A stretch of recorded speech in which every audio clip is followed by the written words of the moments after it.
All right, hello everyone. Thank you to those of you that are attending our event today. I'm sure that you're all very busy this time of the year. Our event is called Intersections of Engineering and Development. It is hosted by EWB Guelph. I'm the president of that chapter, and joining us today are three EWB members, very long term, know a lot more about the organization than me, that are here to talk to us on our panel. Before we dive into that, I'm just going to give a land acknowledgement. So this event is hosted by EWB Guelph, which is located on the territory of the Mississaugas of the Credit and the Anishinaabeg people. As a group, we recognize that colonization has a legacy that cannot be ignored both within our communities and globally. It is the responsibility of each and every one of us to recognize the continued impacts of this legacy. We must listen to and amplify Indigenous voices and respect the land as the visitors that we are. I encourage each of you to reflect on what this means to you and the communities you are joining us from today. And also, just a quick thank you to all of the partners of NEM who made it possible for us to have this event. So now, without further ado, I will allow our three speakers to introduce themselves.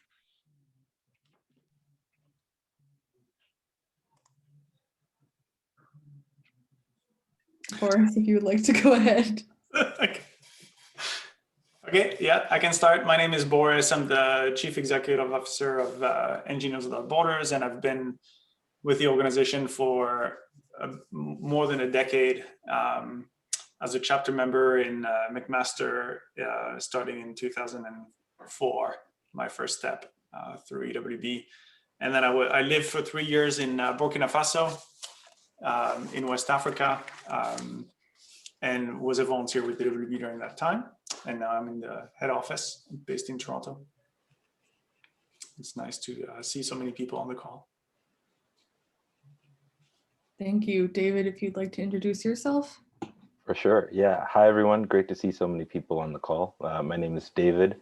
I'm currently on the board of EWB, but I've been involved in various capacities since 2014. I started out as a chapter member at the University of Toronto chapter, was a fellow in 2017 in Kenya, and then again in 2019 in Uganda. And then that's kind of when I stepped onto the board. Very excited to be here, very excited to talk about this topic. It's something that I think about almost every day in just kind of my day-to-day life. So happy to be here. And we are super happy to have you here. Prince, last but not least. Hello, everyone. My name is Prince Enim. I'm from Ghana, and I am currently a Master of Public Policy student at the Johnson Sharama Graduate School of Public Policy and University of Regina. I'm the co-founder of TransGov, Ghana's first digital citizen engagement platform for developmental projects. And I was part of the 2018 Convana Fellow, and I got to stay with David, and I also got to visit University of Regina, and that was how come I met my supervisor, and I'm currently doing my MPP program. I'm excited to be here, excited to speak with you all, and yeah, I hope you enjoy the time. Awesome. If any of the folks in the audience were wondering what some of those words mean, don't worry, you're going to learn. I guess I forgot to introduce myself. My name is Lily Taylor Stackhouse, and I am the president of the Guelph chapter of Engineers Without Borders. I was a fellow in Ghana in 2019, and this is a topic that I'm super passionate about. So diving into our panel, first to address Prince, how did you effectively transition from your undergrad into the development and aid sector? Okay, so I know this is a STEM program, so typically it would be expected that I had an undergrad in STEM, but I didn't. My undergrad was in business administration, where I studied logistics and supply chain, but we had this particular course that was business information technology, and that opened my eyes to the power of technology and how it can be used in the development sector. So after my undergraduate degree, I got a scholarship to join Meltwater Entrepreneurial School of Technology. It's a non-governmental organization in Ghana, and most EWB fellows have actually passed through MEST as fellows there. And that was when I got to learn more about software development and entrepreneurship. So during that time, I brought together a team to develop TransGov. And this TransGov idea came about because it was something I had witnessed in Ghana. Mostly there are developmental projects that get started, and sometimes along the way it gets abandoned, but you don't know who to seek accountability from. And we thought by creating a platform where we can curate all these developmental projects and have details about them and try to hold duty bearers accountable, we can have better developmental processes in Ghana, as well as another function we added to the platform was for people to also report faults in their community. So for instance, if there's a pothole, there are broken pipes, who do you report to? Sometimes it's very difficult to know the right agency to report to. So these are problems that I have witnessed personally, that I have faced. So I brought together a team so we can develop a solution around it, and STEM give us that tool to develop this project. So back to your question, I think one of the ways to effectively transition is to actually identify a problem. And once you identify the problem, STEM gives you the tool. And once you have the tool, you see how you can use these tools effectively to solve a particular problem. And secondly, this is another angle to STEM. Usually some of these tools that we use in solving these problems also bring about other problems.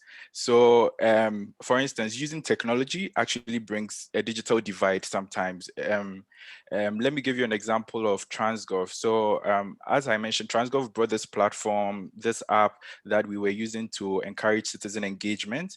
But we realized in Ghana, there are actually people who are not literate, like and don't even have access to smartphones and internet. Now, this TransGov platform that we've created is actually separating these people from um, the citizen engagement. So how do we now solve this? So one of the ways was to create an interactive voice response technology and actually translate some of these developmental projects and things that are happening on the platform into our local languages, where citizens can actually, these guys can also interact. Were we successful in solving all the problems? No, but at least we're able to address some of these digital divide. So that leads me to my second point, that is, you can also look at the divide that the technology that has been created to solve problems has also brought about, and try to find solutions to it. So those are my takes on how to effectively transition, identify the problem, and try to use STEM to solve it. And if there's another problem, try to see how you can use STEM to solve it. Awesome. Absolutely. I think I just want to jump into to what Prince said. I think those are great points. There's identifying the problem. And I think I can see how from his entrepreneurial background and just kind of entrepreneurial spirit, how you find a problem, you develop a solution for it. For someone like myself who doesn't feel as entrepreneurial, like a similar way to kind of go about that is, once you've identified the problem, find an organization that's tackling that same problem that you care about.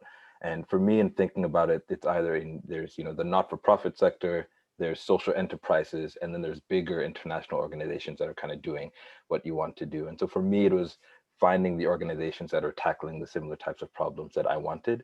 And it was, fortunate enough through the fellowship that EWB offered that I was able to find Viamo in Uganda, who was their whole mission is trying to connect people with information that they need that's crucial to their lives. And for me, being as someone who's interested in data analytics, it gave me an opportunity to use that skill set to tackle a problem that I thought was interesting.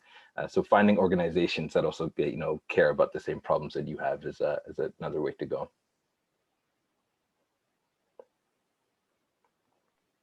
Yeah, definitely. I love the different perspectives there. Boris, if you want to hop in and add anything, you can, or we can go to the next question. No, that's great. I mean, and I think it ties in. If the next question is about engineering and international development, then I think it ties in really nicely. Yeah, absolutely. This next one is actually for you as well. how do you think your engineering background and knowledge gives you a unique approach to solving international development problems? Well, what Prince said. But beyond that, so I reflected on that question. Thanks for sending it a little bit ahead of time. I think Prince and what he's describing with using digital technology to reach people and include people in the decision-making process and democracy and expanding the role and the access that government might enjoy in including citizens in decision-making is a prime example of how technology makes a difference, and the role of technology in solving problems that maybe a decade ago were difficult to solve. And I think when you talk about engineering and STEM today, it's really different than what we would have been talking about 20 years ago when EWB was founded. And I think it's an important contrast, or it's different and it's expanding what we're talking about. And I think it's an important contrast to make. 20 years ago, you would have said, appropriate technology can make a difference in people's lives, and you'd have been thinking about water pumps, basic infrastructure, first industrial, second industrial revolution technologies, electrification, these types of things that really are still making a huge difference in people's lives, like water treatment plants, like really big, big infrastructure, small technology, all of it has a role to play in development still today.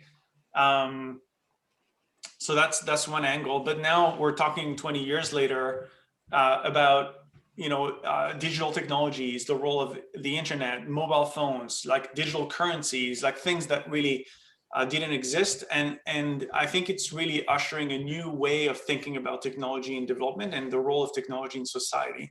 So, when you're asking like, what's the unique perspective, I think there's a few things to recognize.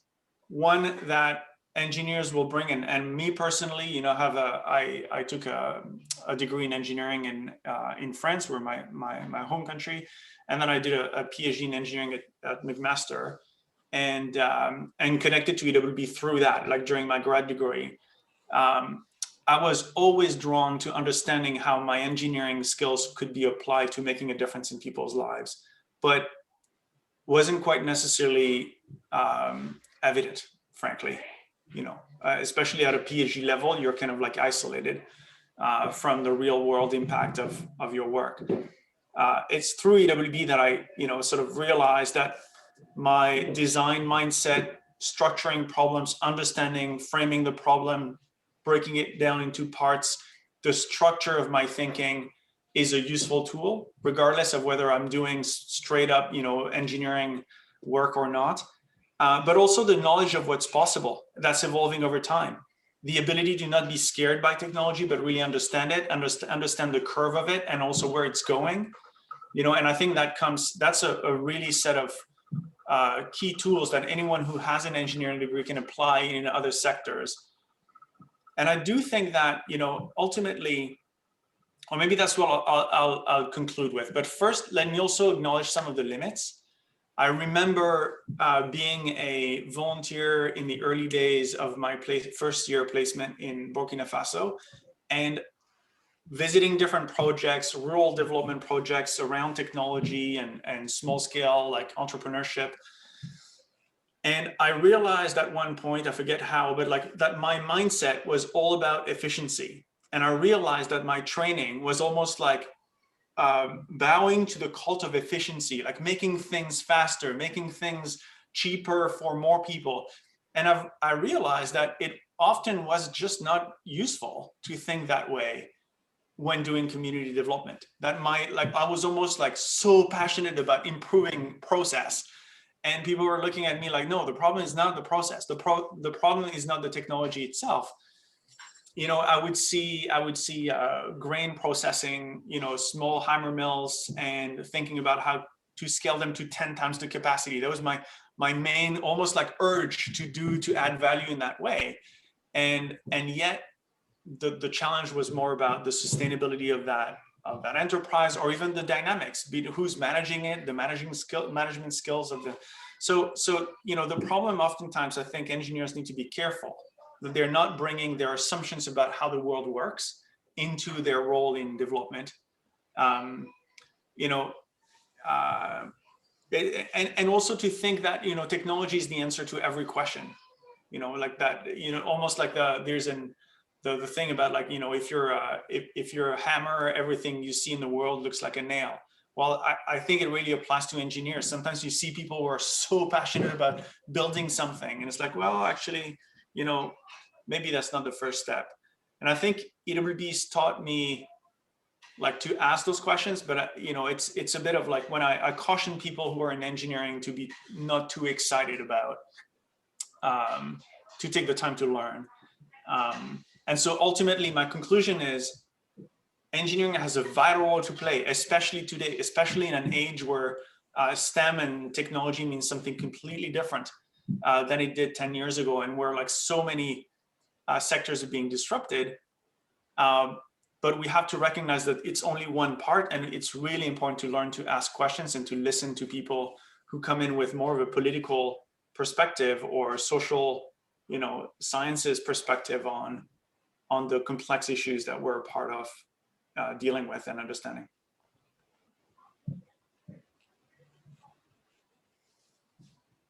See, David is like nodding. Yeah, no, I just want to snap my fingers to everything you just said, like that. Yeah, 100%. And I mean, like, Prince, it's almost like the power that people wield now with technology is humongous, especially when it's about creating social movements or, like, including people who weren't part of the conversation before. So with that power comes responsibility, I think. I mean, you see it in, like, the all-powerful, tech entrepreneurs of Silicon Valley who've kind of caused a lot of damage. Yeah. It's like an easy example of the limits of that. Absolutely. David, I was wondering if you wanted to share a little bit about your experience with GMO, kind of with regards to engineering and international development. Yeah. I think I'll do that, and I'll also kind of build on a bit of what Boris was saying, because I think it comes down to, that the problem solving approach when it comes time to tackling any issues. But then, just as that can be an asset where it can become a bit of a problem, if you narrow your scope down a little bit too small and, like, get fixated on a small problem that's really a part of a bigger system.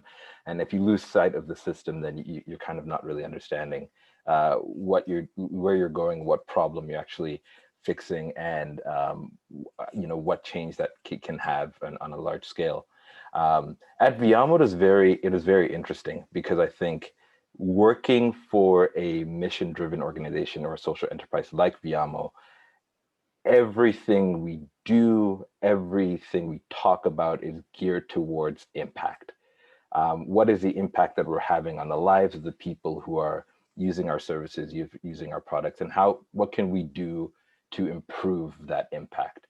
And so it was very interesting, because then, as a data analyst, my job was to look at the numbers, see what they're telling us, what's the story that they're telling us about the people who are using our platform, and how can I use that to inform decisions that then, inform how we design our product and change it to make it better for the people who are using it. And so, for example, like, one of the, just to give a tangible example of one of the things that I worked on, so the part of Viamo that I was working with was called the 321 service. It's geared towards predominantly people in rural areas, low-income people, but it's available to anyone who are in rural areas, might not have access to a radio, a television, the internet, really, all the forms or all the sources of information where we might get the information that we need on the day-to-day and that we might take for granted.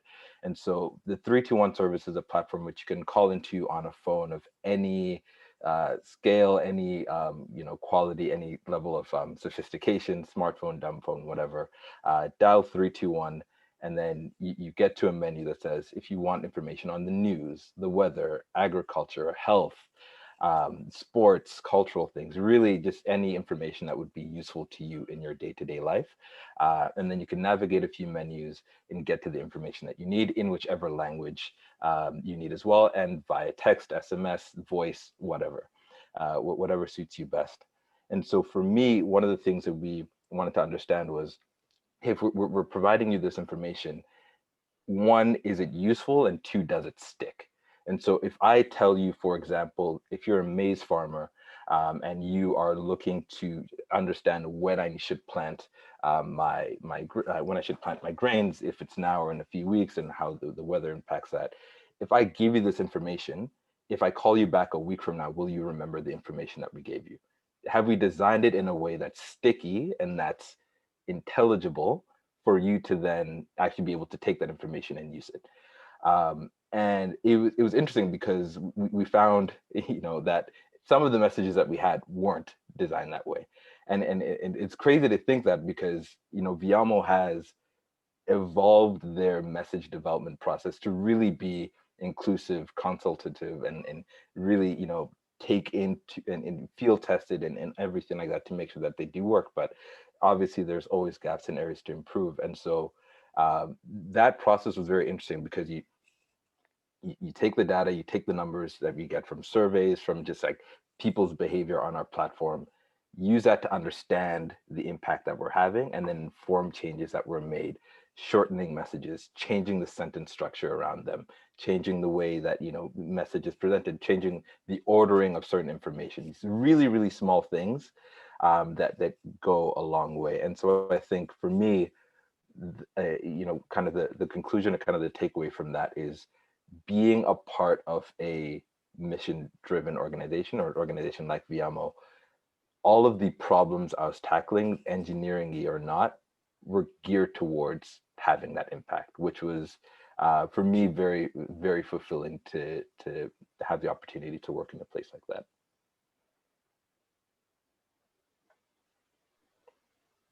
Thank you for that super solid answer. I love both the insights that you gave. Prince, I know that you didn't study engineering, but if you'd like to add anything at all, please do. Yeah, I would take it from the entrepreneurial aspect and hit on the limitations Boren mentioned. So being in a software development school, I think one of the things I realized with most people in STEM is we get super excited that we found a problem and we think we have a solution. So we just focus on the solution, ignore the problem, and we barely listen to the people who are actually going to use this solution. So I've seen it a lot. We get excited, we bring out a product, and we realize nobody's using it.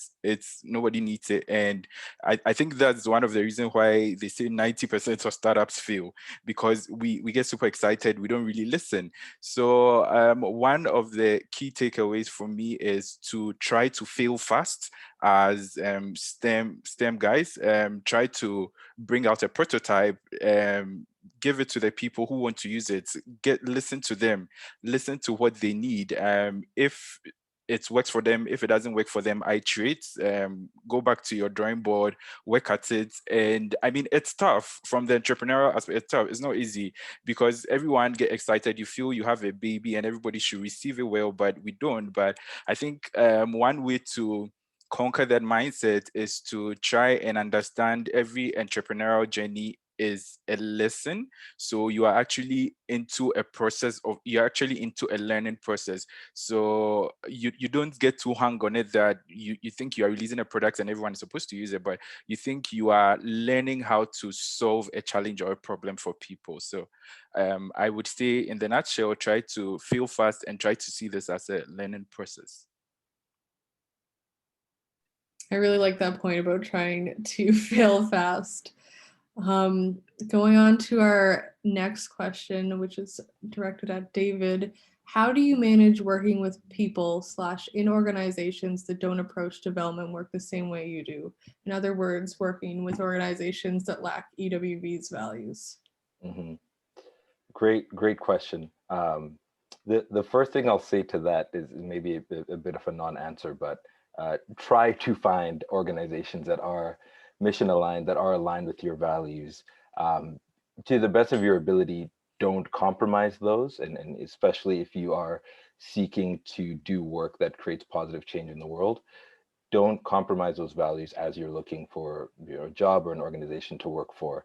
But that being said, it might not always be a reality to find organizations that are mission aligned, that are aligned with your values and the EWB type values that we try to live by. And so, if you do find yourself in one of those organizations, I working in the engineering consulting space, I found myself in that space during an internship, and it is tough in the sense that, at least for me, I found that I had a bit of a hole in knowing that even though I enjoyed my work, even though I enjoyed my coworkers, the impact was lacking, and that made me feel like my work wasn't as fulfilling as it could be.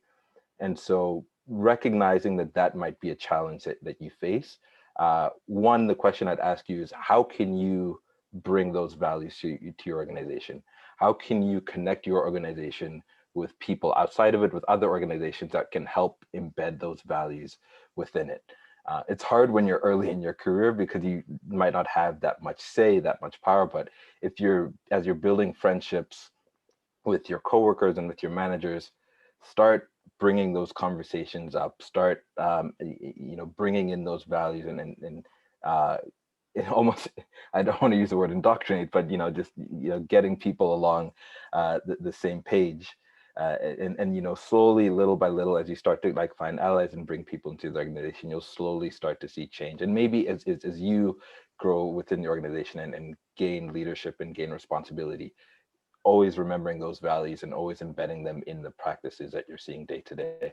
And the final thing I'll say, going back to the feeling that you might get of lacking impact, find, if you can't get that in your day-to-day and in your job, find organizations outside of it that you can volunteer with or that you can give your time with, that will give you an opportunity to live those values and do work that has meaningful impact. Oh, did we just lose David? Well, I think I just want to emphasize one small thing, which is like the place we choose to work at, that's kind of like the biggest impact decision we make in our life, pretty much. Well beyond the money we give, the volunteering we do outside of work. And I've always been kind of it's I don't know, it's not a wonder, but it's kind of like, I don't know what the right word is. It's unbelievable almost that, we graduate and the pressure to get a job, which is real, is like pushing us. I think there's a fear-based, I don't know, I can only speak for me, but there's always, I remember being close to graduation and there's that fear and tension. Am I going to get a job? Am I going to be able to make a living? Am I going to be good enough? And all of these thoughts I think, push us to sometimes co-opt or to compromise on our values, to work at places that in the end do take our skills and our knowledge and our creativity towards a specific aim. And if that aim is contrary to our values, then we're actually actively undermining, the legacy we want to build as individuals and as a collective. And so it's a hard, really, really hard one. And maybe it's a very privileged thing for me to say. And but there is, I don't know. I've always dreamt of finding ways to support people to find the career that they feel meaningful and to find a place to work that is meaningful to them. I'm somehow hoping that the EWB alumni network, when they can play that role in helping each other kind of find the opportunities that really build the future we want, and de-risks people, going in a path that has integrity with what they want to see rather than where they feel like they must go. Yeah, very much so that. I also wondered if you'd kind of speak to this question from the perspective of being within EWB and trying to partner with other organizations or investing in social enterprises, how you kind of reconcile that aspect of it. Well, I was going to say, I was actually going to ask Prince, you're going on an entrepreneurial journey is is accepting to take risks. And when you're privileged enough to have an engineering degree or a university degree, or like having international experience, I'm sure the pressure from family is pretty high to do something safer than building a company. And I've heard that from so many entrepreneurs that we support. Like, they're taking risks that their entire family says, why are you doing this? Like, there's some great jobs out there for you. Like, don't risk your livelihood into this.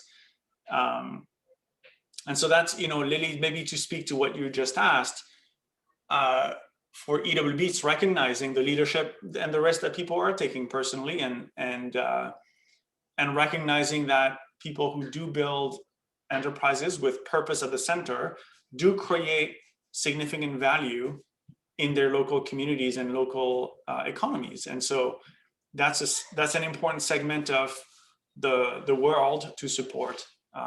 And oftentimes it's actually overlooked by the aid sector. So it's a fairly unique role, and it's a role that's also fit to an organization that has plenty of technically minded folks joining it, like Engineers Without Borders. But I'm curious, Prince, like how does that resonate in terms of like the risk level? And so Boris, you are right. You hit the nail right on the head. So for starting an entrepreneurial journey, especially from Africa, it's expected that once you graduate from university, you simply transition into finding a job, at least get a house, a car, start living your life. But I mean, if you decide to go on the entrepreneurial journey, you don't quickly progress as most of your mates would. But I think for me, it goes back to what really motivates you as an individual. So if you know what motivates you is trying to improve something for people, then I think you can go the extra mile to do that.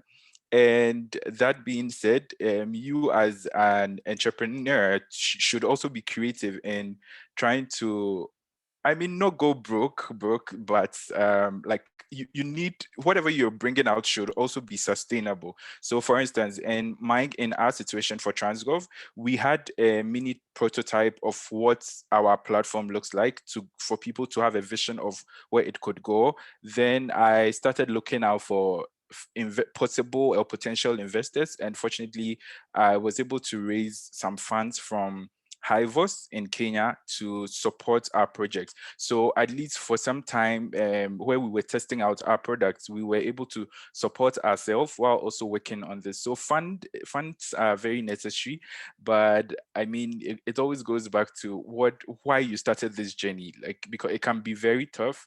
It's very risky, it's scary sometimes, but the motivation to see things change, to see things improve is what keeps us going. I love the passion behind that. This next one is directed at Boris. How do you do meaningful work in this sector while respecting the limitations of your own identity and background? Mm-hmm. I really, really appreciated the question when I saw it. I think it's a really crucial one. I mean, for me personally, I think for anyone involved in international development in general, for a few reasons. And when I connected with EWB, I was quite skeptical about the role of Westerners in development. I was mindful of, the history of colonialism that I came from France, my home country, and coming into Canada and being white. So it's not without hesitation and with that kind of like critical mindset that I joined EWB and actually found a group of people who were asking the same question and really were curious about, not pretending they had answers or like the moral high ground in having figured it out, but were kind of at least asking those questions. Accepting to make a compromise, like, a volunteering program, like a Canadian volunteer, sending program is a compromise in and of itself. Like when you're like very wealthy white Westerner in a country like Burkina Faso, like it comes with a whole lot of biases and, but at least we were being trained on that and we were, and so to me, it's like, well, first, it's like, cultural integration was important to my placement when I went volunteering, and I took it as a process of showing respect and addressing things like white privilege in my own community, and kind of like this, oh, I'm the Western foreigner, I must know the answers, and to actually challenge my coworkers and to challenge myself to kind of balance the playing field, and to recognize that in fact I didn't have all the answers, and I wasn't necessarily entitled to like skip the line or things like that, which definitely are things that were happening to me on a daily basis. So to have to challenge the white privilege that I was living was part of it. But I think the question you're asking is maybe broader than that one experience of me as a volunteer, with EWB. Today I'm the CEO of EWB, so I'm an executive. I'm male. I'm white. I'm able-bodied. So like, there's a whole range of things that I have to be conscious about as I do my work, and it means that not every role is appropriate for me. And it's not just in like, it's in everyday life. I think it's wherever I go, in every conversation. I try to be conscious of, the mansplaining things. And so like, I think it's an never-ending journey of understanding how I show up, and not believing that I'm just Boris, this individual, but I actually come from a background, and I bring that background with me. And the color of my skin is one of those, for sure, especially in international development. So I think EWB's done a decent job of helping me go through that process, taking a few risks, but then learning about that. And like throughout my first year placement, like I had a coach and I had like regional retreats, and I could unpack some of that. I had support and training to do it. But it's I think it's a work in progress.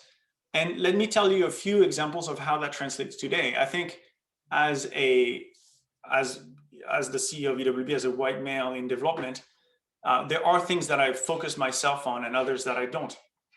Like, I don't pick the partners that we partner with in Africa. We have an investment committee, and we have a team, and we have staff empowered, locally to guide that process and decision making.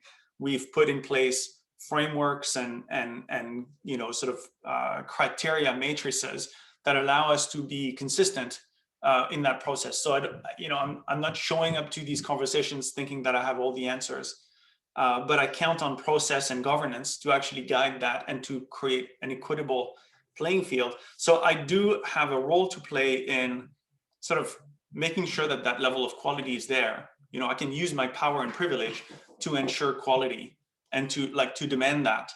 But it's a different role than, sort of believing I have all the answers in a way. And another one is on representation. You invited me to this panel, and I accepted to be helpful, but there was a part of me that was a little bit like, what's the unique voice that I'm going to bring, and how much, how loaded is it that the EWB CEO is on the panel? To give you a sense, I get a lot of speaking requests. I've received during the pandemic, I received speaking requests about, telling a group of students about the experience of women in sub-Saharan Africa and gender empowerment, in the context of COVID. And it was like, I'm a white guy based out in Toronto. I'm the wrong voice for that. I can't really tell you stories. On the other hand, let's invite we have a phenomenal Kumvana network and great speakers that I'm sure would connect. And so we were able to do like some intermediation and, invite speakers from Zambia and like connect with university campuses. So again, I can play a role in proactively, identifying and building the structures that make other voices more visible. So I think there's a role to play. It's all about like the level of thoughtfulness, and frankly, it's like you never know what your blind spots are until you've actually been, sought help and guidance. And so there's a constant level of training that's necessary there, and asking for feedback without trying to be not too defensive when receiving it. Yeah, thank you. The thoroughness and the like understanding the context there is something that's super valuable, and I appreciate that you take the time to consider the limitations of that. Just for the sake of time, we're gonna move on to the next one. So Prince, what is one of the most challenging projects that you've taken on in your professional life? So I think, yeah, TransGov has been challenging, but not TransGov entirely. An aspect of TransGov which we introduced that was to help people report community faults on the app and get it resolved. I mean, that was pretty challenging for us, just because it's now you were not solely relying on the citizens, but you were relying on these government agencies.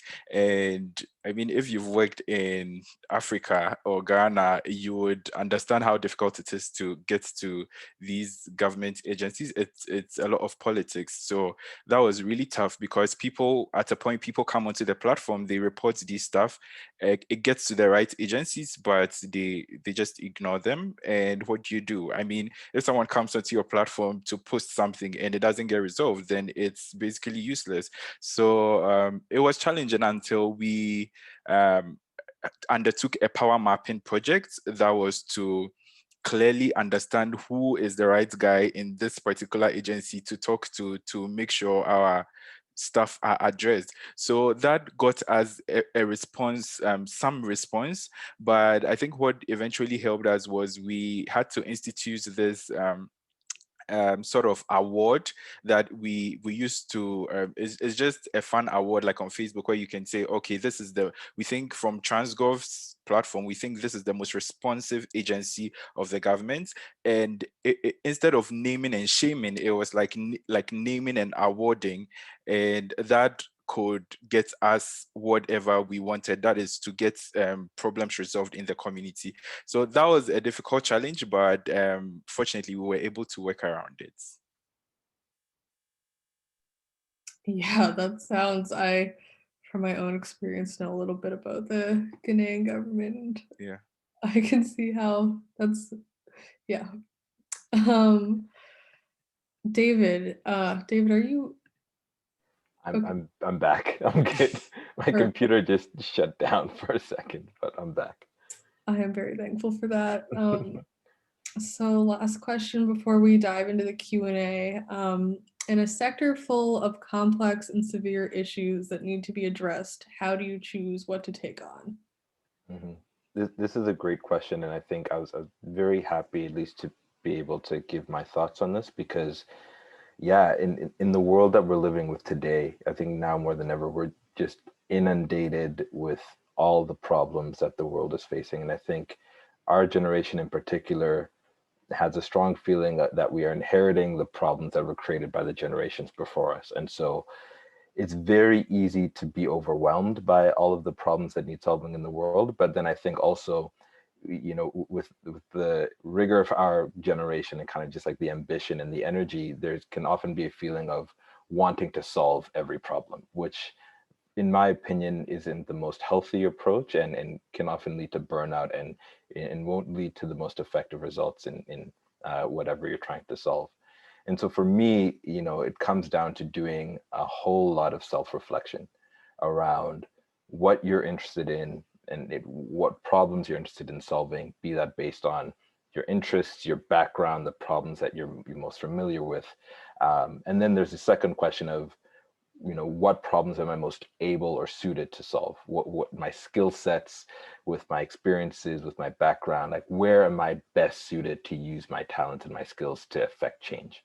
And then, you know, those two questions sound simple, but I can say I started in my first year of university of trying to figure that out, and it's really at the end of university, even after my time with Viamo, that I really started to get a grasp of it. And it was from asking questions of my professors, asking questions of the ton of people who I met within EWB, just like really being inquisitive and, you know, seeking out experiences, people, opportunities that were going to allow me to continuously answer the question of what am I interested in, where can I fit my interests and my skills to actually create change. And so for me, it's a kind of, you know, trying to figure out where infrastructure engineering or civil engineering and global development fit beyond the traditional let me build an asset, be it a bridge, a well, or etc., and just like dump it in the community and leave it be. I think in a lot of ways, when you think of civil engineering and international development, that's really the main ways people think about it. And even though there, it has evolved to be a bit more inclusive, to involve the communities that you work with, to create local ownership, etc., there isn't really much systems thinking in infrastructure and when it comes to development. And so an additional challenge that you might find is, okay, once you figured out the things that you're interested in, you figure out where your skills are best suited, you might find that the sector that you want to work in or the space that you want to work in just isn't there yet. Like for me, there are so few organizations thinking about infrastructure at a systemic level. And that's when it gets really, really hard because you've done all the work to figure out what you want to do, but then the organization might not be there. And so then, but having that alignment is that first step. And then it's about, again, finding, like, having that as your end goal, having that as your maybe 10-year vision, and kind of keeping that in perspective and having intention in everything that you're doing now to kind of build that knowledge, build that experience, build out that skill set that then allow you to either, start that organization that'll tackle the problem that you care about, or find this other organization that's kind of doing what you want to do. And so the thing I'll just say in summary is it's it takes a lot of reflection, a lot of just asking questions, knocking on different doors, and being very intentional about what questions you're asking and who you're asking those questions of. And I think if that's the focus that you put in on asking that question, then the alignment will come in terms of the issues that you want to solve and the issues that you want to take on. And then, it becomes hard to kind of block everything out to a sense and kind of be humble and say that, hey, this isn't my issue to tackle. This isn't, this maybe isn't the issue for me. And it's not to say that you should completely disengage from those issues, but then the question then becomes, how can I be an ally? How can I, give support in a way that might not require as much mental and emotional energy and time, but is a quick message of support or is a quick financial donation or anything like that, and just being comfortable in that, in knowing that you've found your lane, your path, your issue that you're focusing on. Yeah, thank you for that. I feel like a lot of us struggle to select the issue that we can spend all of that energy on. So now we're going to turn it over to the audience just for a couple minutes for a Q&A. If anyone has any questions they want to submit, please type them in the chat.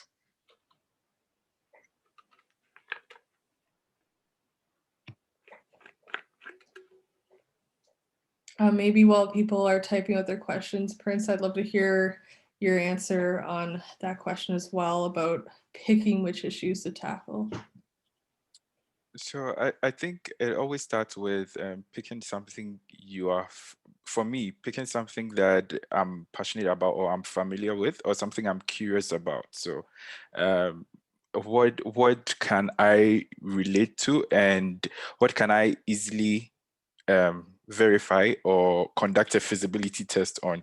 So for me, coming from Ghana, I could relate to the problem of abandoned projects and faults being there without it getting fixed. So I thought, okay, I could use this STEM tool that I have to solve this and to test it out to see if really I can solve this problem. So for me, it's what I mean I can relate to. That is from my aspect, and what I think can also add value to the population or to everyone's life in the end. So it's a bit tricky because there are a lot of problems you can solve, and especially coming from a STEM background where you think you have all the tools and you can easily solve this, you can easily build this, you can easily build that. It's a lot of noise. So I think you need to also focus. I mean, after identifying what you can relate with, you just need to focus, because it's very easy to think, oh, I'm solving this problem. I think it's getting a bit challenging. So let me just hop onto maybe the other problem and hop onto the other problem. But perseverance brings resistance. So the more you persevere at solving one particular problem, then the easier it gets to actually break through to bring a solution to solve that particular problem. Yeah, the the feasibility is definitely a huge aspect, and also like what's actually tangible for you. Oh, someone has asked all kinds of questions in the chat. There's one for each of you, I guess, since Prince, you're already up. How will you apply your MPP to further your entrepreneurial journey? Yeah, so my MPP program and with TransGov, I think for me, I found out that how I was using technology was to actually improve processes, especially in the government sector. And I had little or no knowledge with regards to the government sector. So I think this MPP program has equipped me with the tools to actually analyze policies, to actually determine what is paramount to the people in power, how they to get into their psyche on how they think about stuff. And these are the tools I can use in my entrepreneurial journey to get to where I want to be.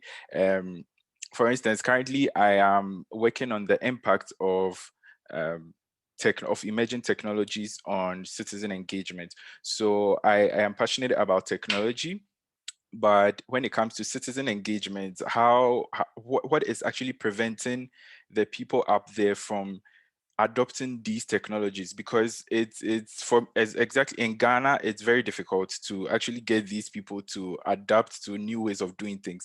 So this MPP program gives me the tools, the technologies to go into to actually research and understand what is actually preventing these people in power from adopting these technology or from migrating onto these technology. And the knowledge that I acquire from that, I can use it to enhance whatever products that I am releasing or that I would like to work on my entrepreneurial journey.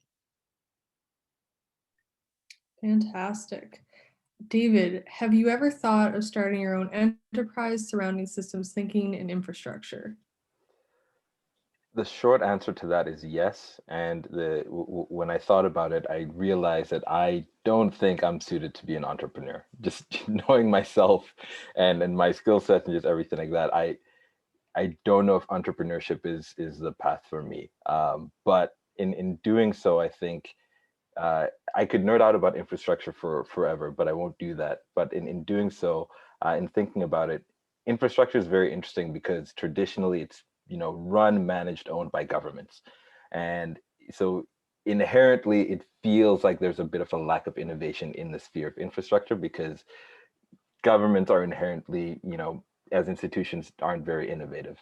But it was kind of going to Kenya as a fellow with EWB and working for Kwangu Kwaku that my mindset around that shifted, because what Kwangu Kwaku is trying to do is provide affordable precast concrete housing in informal settlements in Nairobi. And they're doing so in a way that's both affordable, fits within the market systems of informal settlements, while providing significantly enhanced quality. And then on top of that, they're kind of addressing the issue of access to finance because, in Canada or in North America, if you want to buy a house, you can go to the bank, get a mortgage, and then, you pay off your house over a number of years. They're bringing that type of system into informal settlements where if you're unable to pay for a house outright, which is, $2,000 to $3,000, I want to say, hopefully I'm getting my numbers right, that, they want to provide financial solutions so that you can pay off your house over a long period of time and also just get access to a big, much more improved house. And so I use that as an example to say it's not necessarily taking infrastructure from like a broad high level and looking at infrastructure systems and how they work, but that's an example of how you can use systems thinking and infrastructure to tackle a problem. And I'm very, very grateful for the time I spent at Kwangu Kwaku because it really expanded my vision and my knowledge in terms of how you can leverage infrastructure beyond what has been done traditionally, beyond what government ownership and everything like that, to create change. But in thinking about it, I don't know if I'm the person to start another Kwangu Kwaku or a similar type venture. So I'm trying to find, through my own journey, the other organizations that I can work for that are doing similar things. Cool. The last question from Nick. Nick, thank you for being such an engaged audience member. is to Boris, but I think I'm going to start by answering a little bit of it first, which is what would you want to see in an applicant wanting to join EWB?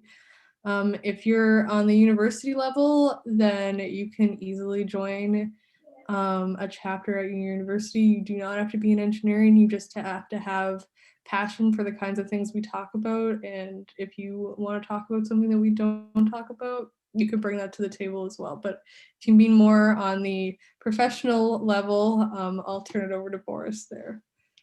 Well, I was going to say pretty much the same thing, Lily. Like the things that are important to me, first of all, like the organization is open and welcoming of everyone and anyone. So, I can copy and paste the link in the chat. What I think is necessary, like what I think is important when you show up as an EWBer is one, a commitment to learning, and a willingness to act towards EWB's mission, however imperfect that action might be, but as a step, sort of like a commitment to acting, and the mission being to address the root causes of poverty and inequality. So that to me is kind of what I think makes for a successful first step. Absolutely. And there's a link for anyone who wants to join, professional, student at any level. And we're working on making sure that we can support well the learning journey of our members. So you can discover that on the website. Yeah, there's something for everyone in EWB, and there's all kinds of chapters and everything. We do have to wrap up, but I'm going to launch a quick poll, and while I do that, Karine asked, do you have any resources that upcoming grads can look to for beginning an impactful and fulfilling career? If any of our panelists want to answer that or send some links while I launch this poll, please do.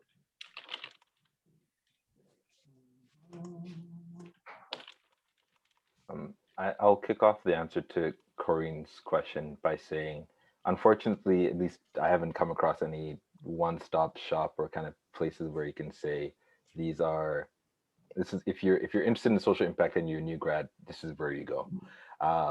Even the hardest thing is to find those organizations that are kind of mission driven, mission aligned, and that are doing the work that you want to do. And so it'll look different for every person, especially given your interests, your specialty, your background. But what I'd say is, in your university, in your friend groups, in your networks, find people who are doing the things that you want to do, who are tackling the types of problems that you want to do, and pick their brain. Ask them, what was their journey? Because they were asking the exact same questions as you are. How they navigated their journey, and what networks they know, what people they know, what organizations they know, because all this stuff kind of lives in people's heads, unfortunately. And so yeah, just reaching out to people and having one-on-one conversations, and again, being curious, asking questions, knocking on those doors. I think that is super good advice. The poll just concluded. Looks like everyone enjoyed the panel, so thank you all so much for attending. Thank you to all three of the speakers for taking the time today to tell us a little bit more. I know that we could probably talk about this all night, but there is another event coming up. If any of you three have any final things to say, the floor is yours. Oh, I just wanted to add to what David said, that in all this and trying to find a fulfilling career, just don't be scared to fail, because that's what makes us compromise, as Boris said. So no matter what, just go back to what would give you a fulfilling career at the end of your life. So yeah, don't be scared to fail. And I am privileged and excited to have been part of this panel, especially with Boris and David. And I'm glad everyone came. So yeah, kudos. Thanks for having me as well. Really nice to share the space with Prince, David, and you, Lily. I'll echo those same sentiments. Very, very happy and fortunate to have been here. And to add to Prince's final thought, persevere as well. Perseverance is key if you're taking on this journey. So don't give up. Okay. Fantastic. Thank you all. I guess we'll hop off this Zoom now. Thanks. Thanks, everybody. Bye. Bye.